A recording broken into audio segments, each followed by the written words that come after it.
Səhərin qonağı var.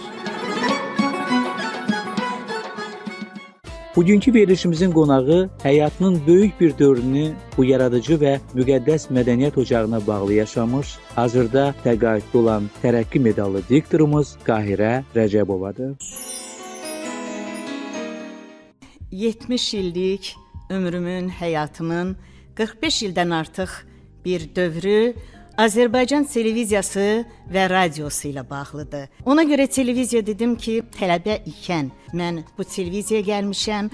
İlk addımlarımı xalq şairimiz Mikayıl Rzaquluzadənin aparıcısı olduğu Yeniyetmələr və Uşaqlar redaksiyasının kitab evi verilişi ilə başladım. İlk addımlarımı bu verilişdən atdım, bədii qiraətçi kimi.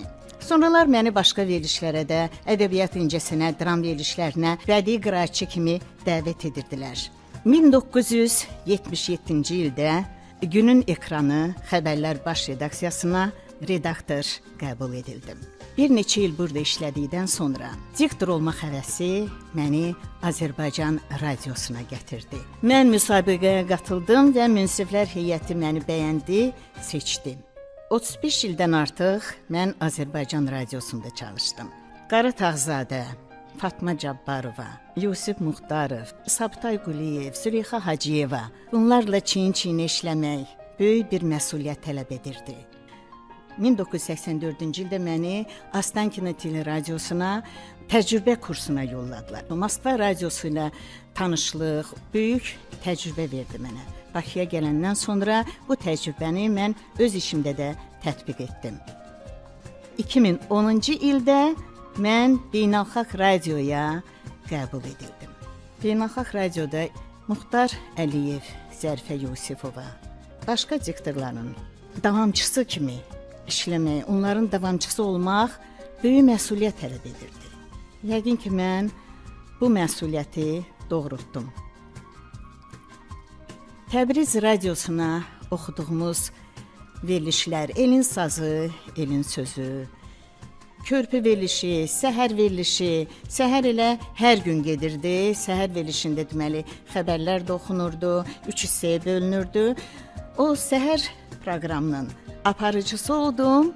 Bugün də həmən proqramın qonağı oluram. Çox sevindirici haldır. Səhərin qonağı var. 3 ildir radiodan ayrılmışam. Bəlkə ona görə biraz həyəcanlıyam. Efirdən uzaq düşmüşəm, sevimli mikrofonumdan uzaq düşmüşəm. Ona görə çox kövrəlirəm. Amma məni yaşadan, bizə təsəlli verən isə o xatirələrdir. O xatirələr heç vaxt ölmür, həmişə yaşayır, bizimlə bir addımlayır.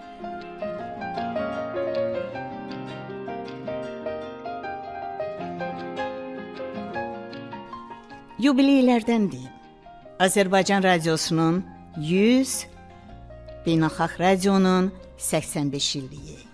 Hər ikisi mənə doğmadır, çünki hər ikisində işləmişəm, hər iki radioda çalışmışam. Qabaq otağımız da bir idi, balaca radiolarımız var idi. Aşağı düşən kimi gəlirdi, bir-birimizə qulaq asırdıq, məsləhətlər verirdik, verilişlərə olan münasibətimizi bir-birimizlə bölüşürdük. Məhin xanım var idi, fars diktoru, Sabir müəllim, türk diktorumuz, Zərifə xanım, xanım xatın qadın, türk diktorumuz. Azərbaycan radiosu və Beynəlxalq radiosu elə bir ki, ikiz qardaşdır. Mən 100 illiyini qeyd etdiyimiz böyük radioda uzun müddət çalışdım. Amma ən çox Beynəlxalq radioya isnişdim. Çünki bəlkə də son illərim, ən belə yaşa dolduğum illər bu radioda keçdi. Azərbaycan musiqisini Təbriz dinləyicilərinə çatdırırdıq. Onlar bizi səbirsizliklə gözləyirdilər. Onların yazdığı məktublar, etdiyi zənglər bizi daha da ruhlandırırdı. Təbriz dinləyiciləri bizi daha yaxşı tanıyırdılar. Adımızı, soyadımızı bilirdilər. Oxuduğumuz verilişləri diqqətlə dinləyirdilər, sevə-sevə qulaq asırdılar. O vaxtı radio poçtu bizdə gedirdi. Redaktorlar tərəfindən bizə bu təşəkkürlər çatdırılırdı. Bu bizim işə olan həvəsimizi daha da artırırdı. Bizi işləməyə ruhlandırırdı. 45 ildən artıq ömrüm radio, televiziya və beynəlxalq radionu ümumi götürəndə burada keçib, radioda. Nə yaxşı ki, peşəni seçmişəm, bundan böyük xoşbəxtlik ola bilməz. Mən Azərbaycan radiosunun 100 illiyinin və beynəlxalq radionun 85 illiyini bir daha təbrik edirəm və burada çalışan hər bir əməkdaşa böyük müvəffəqiyyətlər arzulayıram.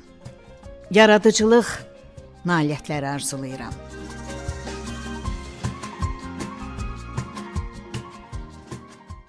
Çox sağ olun Qahirə xanım. Bu yubiley soraqlı günlərin oyatdığı əhval-ruhiyyədən təbii ki, sizə də pay düşür.